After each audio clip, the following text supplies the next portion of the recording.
Hello and welcome to Aki News, where we tell it as it is, unfiltered and uncensored. I have the honor to have Claire Lopez back with us today to discuss one of the most important issues that we're facing today. We are going to discuss battling coronavirus in freedom versus tyranny. Claire, thank you so much for joining us tonight. Hi, Annie. Thank you very much for having me. I'm glad to be with you. Thank you. So let's just get right into it. Number one, to my standards, to my understanding, President Trump is doing a great job dealing with coronavirus in America and outside of America. He has done everything I could have possibly think of 6 months from today. In a short period of time, he has united our country and he has been honest to us. However, mainstream media, Democratic Party, and a lot of average Americans are actually complaining about him. Some are blaming him that it's his fault coronavirus even got here. What is your take on that, Claire? You know, I think the president and his team, led, of course, by Vice President Mike Pence, has been doing a tremendous job. And it all begins very early on when the president took very early and aggressive and at the time criticized action to suspend all travel from mainland China. That early action way back at the end of January this year, 2020, I think did a tremendous good, as Dr. Anthony Fauci also has said, to insulate America and protect Americans from travelers that might be coming from China with carrying this virus. And now, more recently, extending the travel suspension to all of Europe today, the 14th of March, 2020 here, including also Great Britain, United Kingdom. So that now, because Europe has now become a center of infection and transmission, also suspended travel from there. I think these measures, as well as the measures that the president has taken inside the country, domestically, have been tremendously effective. And I'll name one in particular that really impresses me, and that is the harnessing together of a public-private partnership. In other words, that the president and the vice president and the team are working so closely with so many in private industry who've teamed together. Ordinarily, maybe Walgreens, Walmart, CVS would be competitors, and that's a good thing.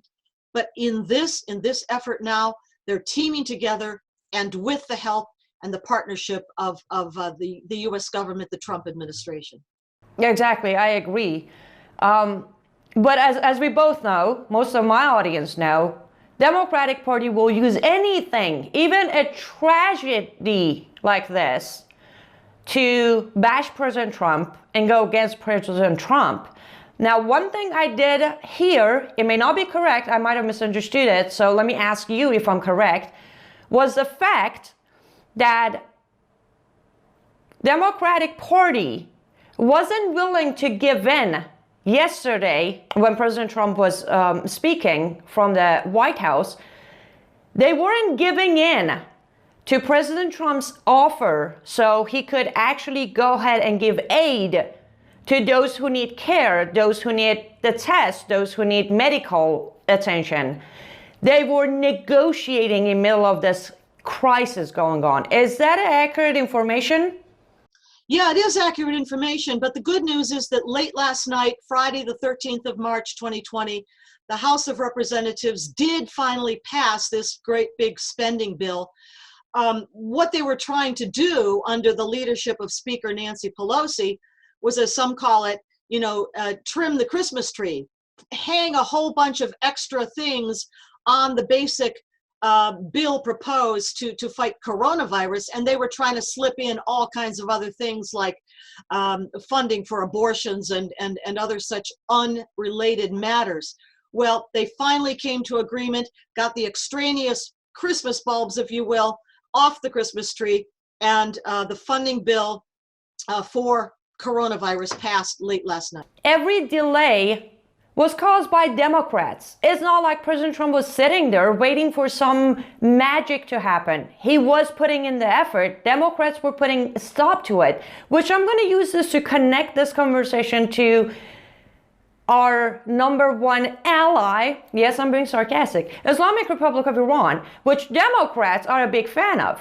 They're doing exactly what Democrats are doing. From what I understand, President Trump has offered medical assistance to Iran and they have rejected it, correct? Yeah, that's absolutely true. And here's the point. This coronavirus crisis is a very real health emergency. It is not a political tool to bash the president and should not be used that way. As far as the Islamic Republic of Iran goes, yes, President Trump did offer specific assistance to combat the spread of coronavirus in Iran. It was immediately rejected. And also, by the way, people should know that ordinary humanitarian assistance to Iran is not banned otherwise, even without this current crisis. Supreme Leader of Islamic Republic of Iran, Khamenei, well, first of all, I covered this, that he actually decided to come out and call on health jihad to battle coronavirus. And then the second thing is, then he goes and blames the enemy for coronavirus, even though the supposedly enemy is reaching out and offering help, and he's the one who makes the decision. Islamic Republic of Iran, every single decision is made by Khamenei. So he blames America, the enemy. He tells people to go lick shrine to battle coronavirus. So let me ask you this, as we titled this video. What is the biggest difference between how China and Iran, being the tyranny, are dealing and battling with coronavirus versus America, which is the symbol of freedom? So break it down for us. It's a very stark difference among these countries, Annie, and I'm sure you're well aware of it. So in an open and a free society like ours, we have every sector of society, the private business, the government, the medical community, teaming together, providing updates every single day openly on the media, across the spectrum of media. Are they doing a perfect job? No, they're not. They're not doing a perfect job, but they're admitting that they're not doing a perfect job, and then they're telling us how they're going to improve. But you look at totalitarian societies, authoritarian regimes like in China, like in Iran, Communist Party of China, and in Iran, Islamic totalitarian regime. The first instinct of regimes like these is to protect the legitimacy and the reputation of the regime so that it can hang on to power. That's what they did in China. They hid the incidence of coronavirus throughout all of December 2019 and further.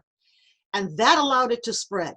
In Iran, they also did not take the measures they should have in the very beginning. For example, cutting off traveling between Iran and China by Iranian airlines like Mahan Air, for example, closing down places with large gatherings of people, like at shrines, for example. Now, of course, the Islamic Republic of Iran's regime uses whatever funding it may have, not for the people in any case, but for support of terror and the development of weapons of mass destruction, including, by the way, biological weapons, as does China. But because of that, the health care system in Iran is in really poor shape, and it's the Iranian people who suffer. In Iran, a lot of officials in government are also catching the virus and they're actually dying. But apparently there's a denial by higher level of government as far as this virus, this illness is actual health emergency. They haven't announced a health emergency about coronavirus, right? No, to the best of my knowledge, no. They have not declared a health emergency in Iran at all. And they've still not taken all the measures they should. For example, closing the shrines, improving hygiene practices, issuing public health announcements to the population of how they can help themselves, like we hear here in America. Wash your hands, stay away from big crowds, hygiene and cleanliness tips, those kinds of things. None of that is happening in Iran. The shrines, to the best of my knowledge, still are not closed. Mahan Air, to the best of my knowledge, still is flying back and forth. And here's another thing. Because many of the pilgrims, Shiite pilgrims from around the Middle East, have come and gone to Iran, oblivious to the threat because Iran did not tell them about the threat of coronavirus present in Iran, some of those travelers, those pilgrims, took the virus back home to their own countries in the Middle East. And can you imagine now how those populations and those leadership governments and administrations around the Middle East now view Iran? If they didn't have a bad enough opinion of them before, think now. I know, it's amazing. To conclude, so basically for anyone out there who's blaming President Trump for coronavirus in America, outside of America, I understand the hatred you might have toward President Trump, but I can tell you clearly, Middle Eastern countries are losing the battle of coronavirus because they're so worried about their Islamic ritual. China got out of control because they weren't honest.